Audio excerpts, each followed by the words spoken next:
Hogwarts Legacy 2 is going to be a massive game for Warner Brothers, and with all the news and all the details that we've got so far from Warner Brothers themselves and the Warner Brothers CEO, who says that they will be focusing on Hogwarts Legacy in their gaming division as part of 4 franchises, and Hogwarts Legacy being at the top of that list, we can definitely expect Hogwarts Legacy Part 2 to be much bigger and much more expansive than the first game. Not only was it confirmed that this game and the entire Hogwarts Legacy series is now going to be canon to the upcoming HBO series of the Harry Potter franchise, which will mean that the second game will be as of much more important, as it will likely leave Easter eggs and clues that will maybe even show up in the HBO series. For example, maybe we save a young dragon in the game and then we see the older version of that dragon still alive and kicking in the HBO series. Those are the types of things I think they can really play with having the game be canon and having things that we have done within those games be seen and paid off for in the shows. And with this game being the top priority for Warner Brothers and its gaming division, we can definitely expect to see a much higher budget for this game, and it would be amazing to see how Avalanche Studios, the developers of this game, would use that higher budget, as they already have the foundation for the game built. So to use this higher budget to make much more expansive areas, and to add of course brand new areas that we all know and love, like Diagon's Alley and Platform 9 3/4 and the Hogwarts Express, and of course to add the entirety of the Quidditch mechanic and all of its gameplay and its entire game mode, would be a big deal for Hogwarts Legacy 2. And we've even theorized in the past Hogwarts Legacy videos of having another school of witchcraft and wizardry, like the French School of Magic, Beauxbaton Academy of Magic, or America's Ilvermorny School of Witchcraft and Wizardry. I wonder what they will do with Hogwarts itself, since we've already explored it in the first game. The only thing I can really think of is to have it work as much more of a school simulator, like the Bully and Persona games, where instead of the cutscenes like we got in Hogwarts Legacy 1, we'd actually be participating in the lessons and maybe even being able to XP grind and level up certain abilities and unlock new skills through these classes, and maybe even take optional classes to again unlock exclusive rewards and abilities and skills, and actually have a set timetable and timing for these classes. So if you go out on an adventure, you have to make sure that you're back for the class, otherwise you'll end up missing it and missing out on that lesson. And if you miss too much classes, it may affect your overall grade for the end of the year, and when it's time to take your OWL exams at the end of the year, it will be harder for you to pass and get a good grade because you missed those classes. So really implementing much more of a school simulation in regards to the Hogwarts aspect of the game would make a huge difference, and I think a lot of people did expect that to be in the first game. But again, the foundation of this game is already built, and the first game was absolutely fantastic. So with an even higher budget, perhaps these are the things that Avalanche Studios will be focusing on for the second game. We also know that David Zaslav and the team over at Warner Brothers really wanted more content for Hogwarts Legacy, since it was a $1 billion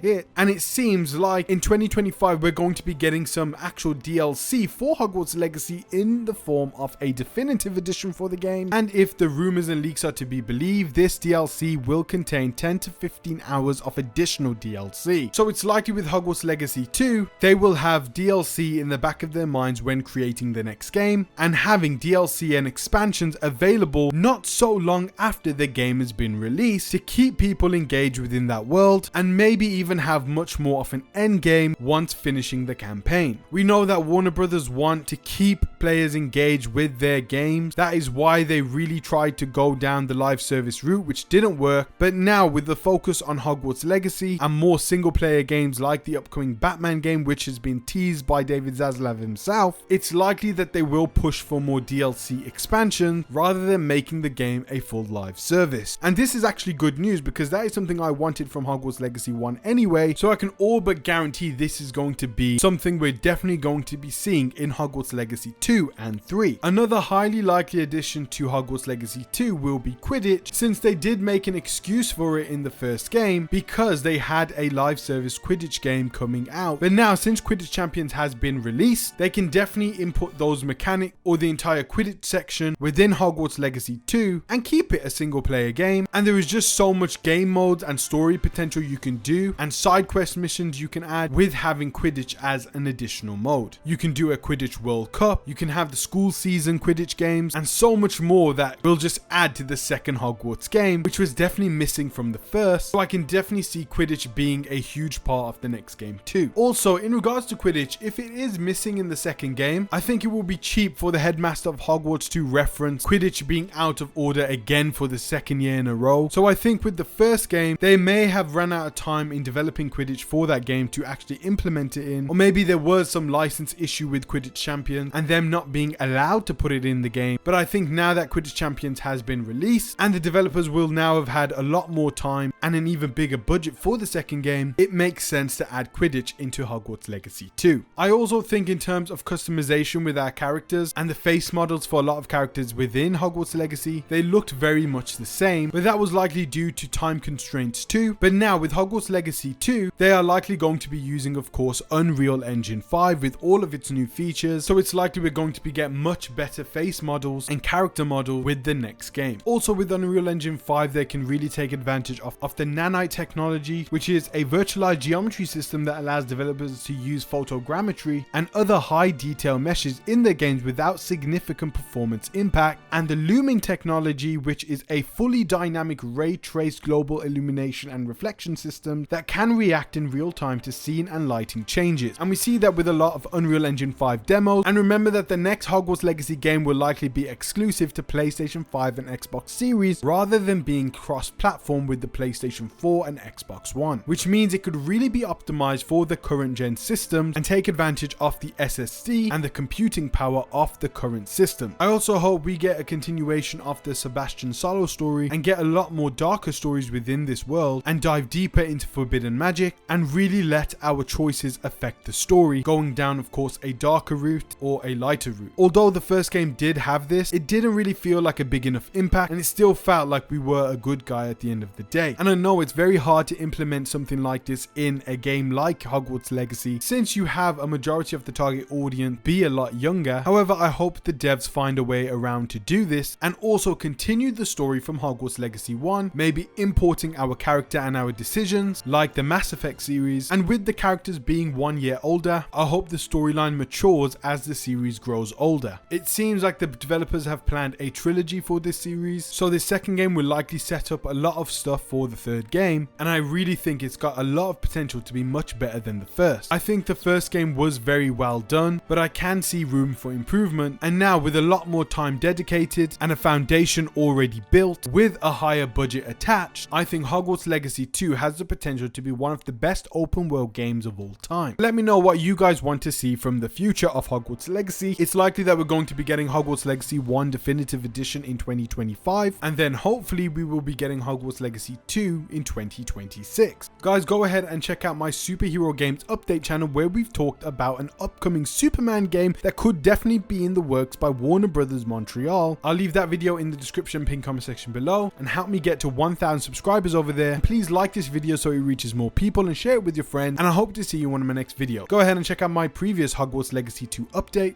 and I'll see you in the next one. Take care, guys. I feel like I'm losing my mind. Is everybody in the world blind? Please, Lord, give me a sign, a sign. I feel like I'm losing my mind.